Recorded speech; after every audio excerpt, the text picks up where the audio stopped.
Hello and welcome to the Weekend Post Top 10 this week. My name is Evan Michelson from Star Publications, taking you through the top 10 athletes from across the Albany, Holdingford, Melrose, and Sauk Center areas. We'll start on the football field with Jarek Schlegel from Sauk Center.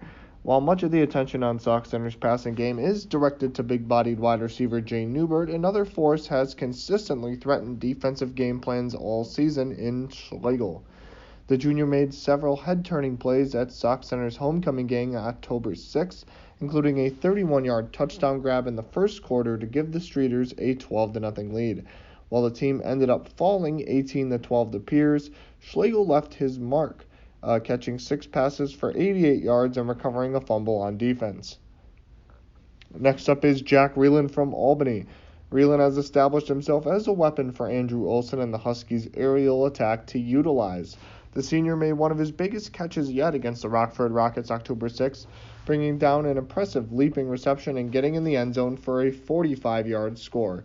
It was the third touchdown reception of the season for Reeland, who led Albany with 65 receiving yards in a 20-14 overtime loss.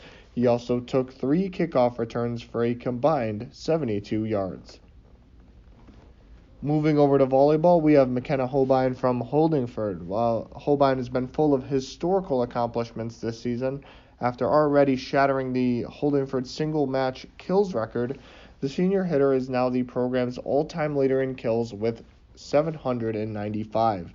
She accomplished this feat in the Huskers Central Minnesota Conference match against the Kimball area Cubs October 12th, totaling 22 kills in the team's 3-1 win. Next up in volleyball, we have Maddie Schuster from Sauk Center. Upon reflection, every single Streeters player came up huge to help the team sweep conference rival Bull to regain sole possession of first place in the West Central. However, Schuster's ability to contribute in all facets of the game stood out. The sophomore slammed home 6 kills, recorded a pair of blocks, got underneath the ball for 9 digs, and went 10 for 12 from the serve with an ace in the thrilling victory. Moving over to cross country, we have Eva Lundgren from Albany. Albany has not shied away from showcasing its cross country program in gigantic invitational events, participating in the Alexandria Lions Meet of Champions October 7th.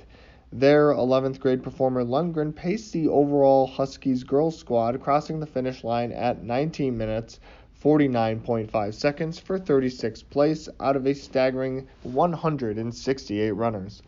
This marked a new personal record for Lundgren. Headed over to the swimming pool now, we have swimming and diving with Lauren Hennon from Albany. Hennon made all of the difference between a win and a loss for the Huskies swimming and diving squad last week against Cathedral St. John's Prep October 5th. She snagged first place in the 100-yard freestyle with a time of 1:02.17 and topped the leaderboard again in the 100 backstroke with a time of 1:10.79 in Albany's 94-88 triumph. Hennon was also a member of the team's first place 400 freestyle relay. And for Melrose, we have Lauren Reed. The 100 freestyle event at the dual meet between the Sauk Center Streeters and Melrose Lady Dutchmen last night might be the closest for either team this fall. Reed was the victor where every competitor was in contention for the top spot.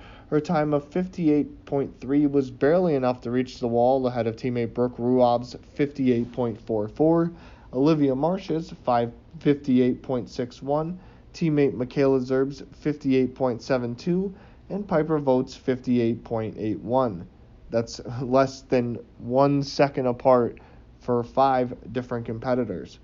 Melrose won the meet by a score of 114-72. And for boys soccer, we have an exciting historic accomplishment coming from Alonzo Montanez Martinez from Melrose. There was a growing feeling within the Melrose boys soccer team that the squad was headed in a positive direction entering the Section 8 Single A boys soccer tournament. After its first game, that sentiment seems to have truth to it as the Dutchmen defeated Minnewaska area behind a clutch Montanez Martinez, who scored the game-winning goal left in the second period of sudden death overtime to give Melrose a 1-0 win. The heroic goal from Montanez Martinez clinched the program's first ever trip to the section semifinals. And finally, we have two competitors in girls tennis to wrap up our list for today. The first is Samantha Gregory from Sauk Center. The playoffs are the perfect place for newcomers to shine, and Gregory did not find herself rattled by the pressure of her season potentially coming to a close.